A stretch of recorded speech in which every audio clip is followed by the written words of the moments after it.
Hello, I'm Jonasz Rewiński. Welcome on board the Eastern Express, and as always, I hope you enjoy the journey. Volodymyr Zelenskyy walks into the White House dressed in black, not olive green. Donald Trump greets him, flanked by Europe's heavyweights, all waiting for a breakthrough in a war that has consumed Ukraine for over 3 years. No heckling, no Oval Office shouting match this time. Instead, talk of peace, security guarantees, and even elections. But beneath the polished handshakes and carefully chosen jackets lies a question. Is this real progress or just another photo op in Washington's long history of deals that never quite materialize? Let's talk about what changed between the last time President Zelenskyy visited the White House and how has the society in Ukraine reacted to what happened. Following Donald Trump's meeting with Vladimir Putin, the American president has hosted European leaders in Washington for a follow-up summit. Of course, such a meeting would not be complete without Ukrainian President Volodymyr Zelenskyy. The previous meeting between the two leaders had ended in a televised row, which made many observers question whether the alliance between the US and Ukraine would even continue to exist. This meeting, however, took on a different tone. When it comes to security, there's going to be a lot of help. It's going to be good. They are first line of defense because they're there. They're Europe. But we're going to help them out also. We'll be involved. Donald Trump's words are in stark contrast to his previous assertions that Europe would have to handle Ukraine's security. Thank you so much, Mr. President.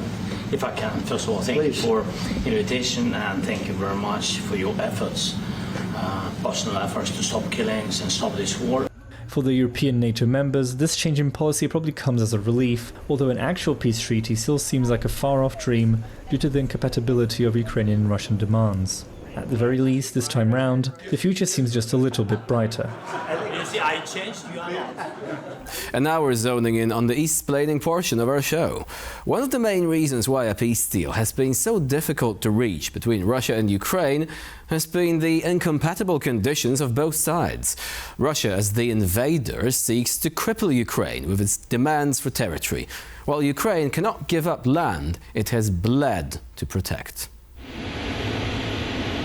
In essence, the Russians want the entire Donbass, so the Donetsk and Luhansk regions. In exchange for a peace deal, Ukraine would have to give up, in addition to any NATO aspirations, the entire region which has seen the brunt of the fighting during the war. This region is important to Ukraine both historically and economically, as it houses coal mines and the country's heavy industry. It is also crucial militarily, as the 30% of the Donetsk region which Ukraine still holds is part of the Ukrainian army's most important defense grid and fortifications against Russia. Should they be stripped of these, Kiev's armies would not be able to fall back to second such well-defended set of positions due to the area's unique geography. Giving up the Donbass would also most likely mean political suicide for Volodymyr Zelenskyy and a massive blow to the population's morale, meaning that these terms are unacceptable to the Ukrainians. On the other hand, Ukraine wants a ceasefire, a return of all prisoners, and most importantly, serious security guarantees, such as a NATO membership. One of the reasons Moscow claims it started the war is to prevent Ukraine from joining NATO, as the Kremlin claims to be concerned about having NATO forces on its doorstep, something that it has already accomplished by pushing Finland into North Atlantic arms. Russia has also been seeing some progress on the battlefield, so it is unlikely that it would agree to a ceasefire when it has the initiative. And now it's time to explore this story in greater detail. Let's begin. In this segment, we go to Washington, where the White House once again became the stage for the most consequential war in Europe since 1945. President Volodymyr Zelenskyy returned to the Oval Office, this time not alone, but backed by a parade of European leaders hoping to push Donald Trump closer to ending Russia's invasion of Ukraine. Now, if this feels like déjà vu, that's because it is. Zelenskyy has been there before, 6 months ago. In fact, when a tense and hostile meeting left him humiliated in front of Trump's inner circle, including Vice President J.D. Vance, who called him disrespectful and practically shouted him out of the room. Fast forward to this month and the atmosphere could not have been different. Trump called it an honor to have Zelenskyy visit. There was laughter, banter, even apologies from conservative journalists who once mocked President Zelensky's wartime attire. But the most striking difference? Zelenskyy himself. Gone was the olive drab sweatshirt that had become his uniform since February 2022. Instead, he wore a black jacket and collared shirt, still simple, still symbolic, but undeniably sharper. The man who has spent years personifying a soldier at war was now, for the first time for the Trump administration, a statesman at a negotiating table.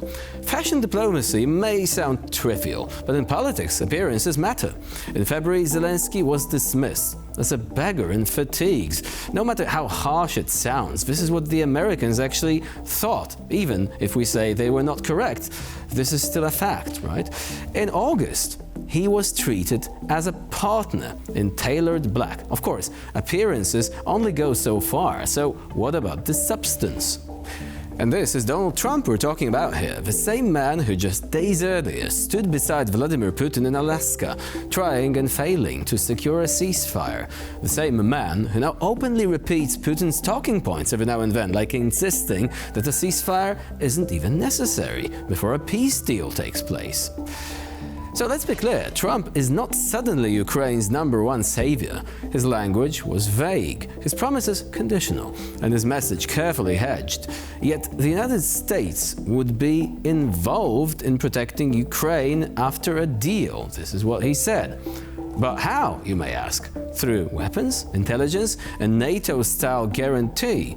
He shut the door firmly on Ukraine joining NATO, which of course is Putin's biggest red line. Yet this round was less hostile. And yes, there was unity on stage, no doubt about it. But nothing in Trump's words suggested he's prepared to hold Russia accountable. And Trump is still willing to cut deals on Putin's terms if it benefits him politically.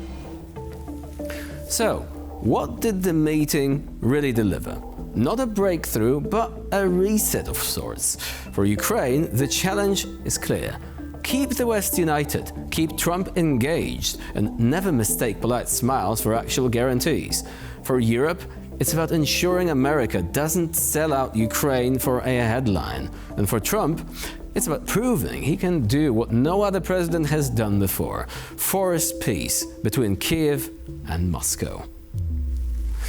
And now here to shed more light on the issue is Maria Ionova, Ukrainian MP from the European Solidarity faction. Hello and welcome to Eastern Express. Hello. Hello. So we have some initial information following first the Alaska summit and then the meeting at the White House. Would you say that progress was made towards some form of just peace? The leaders meeting in Washington, along with the summit in Alaska, have brought a new positive moment to the progress of ending the war in Ukraine and on the European continent, because the main issue is our strength in unity, and unity really of the West and the Western unity with Ukraine. That is why the issue of providing Ukraine really with efficient and rock-solid security guarantees by European nation, together with the USA and other allies, is really fundamental on our path to sustainable peace. And it is really possible to end the war in Ukraine and to make Putin to stop. But for this, of course, Ukraine also should be guaranteed to secure its really independence and sovereignty and statehood, territorial integrity, really in within international recognized borders, strong armed forces, and of course EU and NATO membership, and Ukrainian identity, language and faith.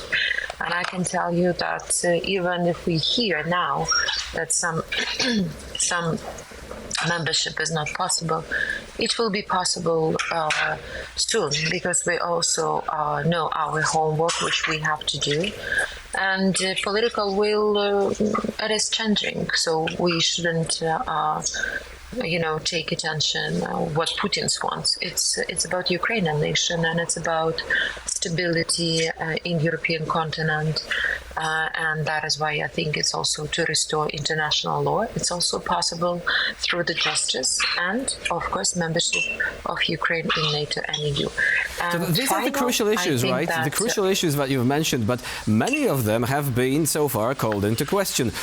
We've already mentioned NATO membership, right? And Donald Trump actually said, even before the meeting, that this, for him, is completely excluded from the talks, that he is not even willing to, to back down on that. No NATO for Ukraine. He did mention security guarantees of a different type. We don't know the details yet. But there is also the question of territory, right? You've mentioned internationally recognized borders. So far, there is a lot of talk about exchanging territories. Let's begin with this, actually, because this territorial exchange, for the time being, doesn't sound that great, because it's mostly about Russia, even, asking for territories which it hasn't managed to control yet. And it would have actually got these territories for free, essentially. Wouldn't you say that, for the time being, this is hardly an acceptable outcome? It's a pity for me that all these days we hear in mass media regarding the trading territories. I do not recommend anyone to say or to say positions that someone should take its territory to some other country who has attacked and also was killing, raping, tortured. And it's a pity also for me that a lot of leaders started to forget that we had Mariupol, Bucha, Bakhmut, Izum. We still have kidnapping of children and hostages and tortures. So that is why it's not only about territories, it's also about people. And if, unfortunately, after 11 years of Russian aggression, we are still can't get there because we do not have enough tools, our Ukrainian armed forces, and we were not given enough tools. But it doesn't mean that we have to help someone to legitimize a temporary occupied territory and to give it to another country who has attacked and who forced now there. So that is why, again, my advice is not to speak about territories. My advice for all the leaders of free world to speak how we can restore the justice and international law and to give all the tools to Ukrainian armed forces to stop Putin and to push him back. Ursula von der Leyen, for example, Ursula von der Leyen mentioned that all the children of Ukraine also need to be returned home. That's another major issue here. But let's actually move on to security guarantees, because this is something that is new. Donald Trump and also some of the European leaders who met with him claim that there is a breakthrough on this front. But what kind of security guarantees would really work? Because Trump says these are not NATO security guarantees. They would be similar in nature. How do you think that would actually work in practice? I have a rhetoric question. We had security guarantee in Budapest Memorandum, and what we have got. And also the reaction of the world in 2008 when Georgia was annexed and occupied by Russia. And that is why it's a question to the leaders and political will to be decisive and to be more brave, to defend not only what is written in the statements, in the statutes, but really to defend it, not only and protect. Because then, about what values we are talking about? Is it you're asking me about security guarantee? Security guarantee, we should again to go to discussion as Putin wants in the air. No, we need the full security guarantee in the air, on the ground, with the children, with the people, and so on. So that is why we as Ukrainians, of course, we will support the outcome of the peace negotiations along these lines. Have been discussed openly, because we still do not know what is behind the closed doors. But we would like to take this positive note of the results of yesterday's meetings, and really hopes that President Trump and other leaders will use their instruments and tools again to make Putin to stop, because not to make Putin great, to make Putin stop. And that is why I think that only in Ukraine really it's possible to end the war and bring really a long-lasting peace to Europe and of course to Ukraine. And against this background, would you say perhaps that a more significant statement than the fairly vague promise of US involvement in security guarantees was what President Zelenskyy said? A major contract worth about $90 billion for weapons which would be provided to Ukraine. Wouldn't you say that effectively these are the security guarantees that Ukraine will have the means to fight back against Russia, and that also the very presence of those weapons, those systems, may actually act as a deterrent for Russia, which has, by the way, already lost about 1 million soldiers, either killed or otherwise eliminated, so that it would not try something like this again after a ceasefire finally comes into force? Sorry to be direct, we are always late. We are not preventing, we are just reacting. And I'm now in Kharkiv, and we have been in Donetsk and Zaporizhia region for the last 2 days. And do you know what our military guys are saying?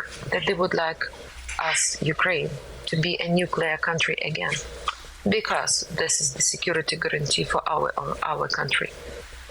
That is why they also remember the Budapest Memorandum. And that is why they are also asking what security guarantees. And they do not believe that in a few years, Putin will regroup and he will go again.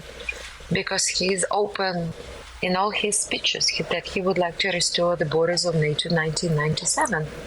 And he would like to divide NATO. That's his goal. We just, and unfortunately, again, we really appreciate of all the support, but it's not enough. And it should be timely, because it's Ukraine who is paying high price for human lives, not only military, because again, our military, Ukrainian armed forces, 90% it's volunteers. They have been trained in a good way for 2 months. That is all. So it's because of their ideology and their position they're there. That is why we really do not want other countries to go through this. That is why I think there are still many possibilities to stop Putin, especially to use secondary sanctions and to have strong sanctions. Again, you would like me to talk about Russian nuclear fuel or energy resources. They're still trading also with the EU countries and also with Great Britain. So there is still trade with the war terrorists, unfortunately. So there are many untapped possibilities, and hopefully Western leaders will understand that Russia cannot really be trusted. Even when it signs any sort of agreement, Absolutely. It already has a history of breaking those agreements several years down the line. Maria Ionova was our guest today here on TVP World. Thank you very much for joining us. Thank you. And now we're moving on to Eastern Newsflash, a series of all the other stories from the East that you absolutely don't want to miss. Ukraine has gained access to the European Union's defense contracts. Kiev has switched from being an aid recipient to a partner, as the European Union has opened €1 billion in contracts to Ukrainian companies. Kiev is taking the next step when it comes to defending not just its own soil but the entire European community. By being given access to the EU's lucrative defense contracts, Ukrainian companies will now be able to co-develop military systems and technology with other European companies. According to media reports, up to €1 billion could go Ukraine's way through these new partnerships if its companies prove to be competitive. This is not charity for Ukraine, however, as in return European companies will gain access to the cutting-edge technological innovations developed by Ukrainian engineers out of necessity during the war. Some of the key areas of competition will include drone technology, where Ukrainian designs have shined, electronic warfare countermeasures, battlefield medicine, and cyber defense. Ukrainian intelligence has exposed 1,000 ships reportedly belonging to the Russian Shadow Fleet. These ships, under false banners, are used by Moscow to circumvent Western sanctions. A tracking portal developed by Ukrainian intelligence has revealed how the Russians have been able to secure funding for arms via stolen Ukrainian grain and oil. Latest reports indicate that more than 1,000 ships are involved in the process of offloading or selling resources and cargo that have been sanctioned. By using false flags, fake maritime registries or forged documents, these ships have been able to avoid restrictions such as bans on servicing and port calls. For example, over 100 Russian and Iranian oil tankers have been flying the flags of countries such as Malawi and Palau to continue transporting goods necessary to Moscow's ability to fund its war machine in Ukraine. The Russian Shadow Fleet continues to be a serious problem for Western intelligence to tackle, as the vessels are notoriously difficult to track down. Vladimir Putin and his retinue had to pay for jet fuel in cash during their visit to Alaska, according to U.S. Secretary of State Marco Rubio. Russia cannot use U.S. banking systems due to the sanctions imposed. Although some sanctions on Russia were temporarily eased to allow for Vladimir Putin's attendance at the summit in Alaska, he still had to pay up to hundreds of thousands of dollars in cash for jet fuel to return home. The fueling of a single long-haul aircraft could cost as much as $85,000, according to calculations by NBC. Since Putin's retinue typically involved a fleet of 3 planes, the total bill probably involved some serious money bags. Members of the Russian delegation, as well as the Russian journalists who accompanied the Russian president, were also reportedly unable to access local mobile networks or use their credit cards during the visit. Marco Rubio has said that this shows that the Russians face the consequences of their actions on a daily basis. And for this episode of Eastern Express, it's the end of the line. Please stay with us here on TVP World for more latest news and updates. I'm Jonasz Rewiński. Bye for now.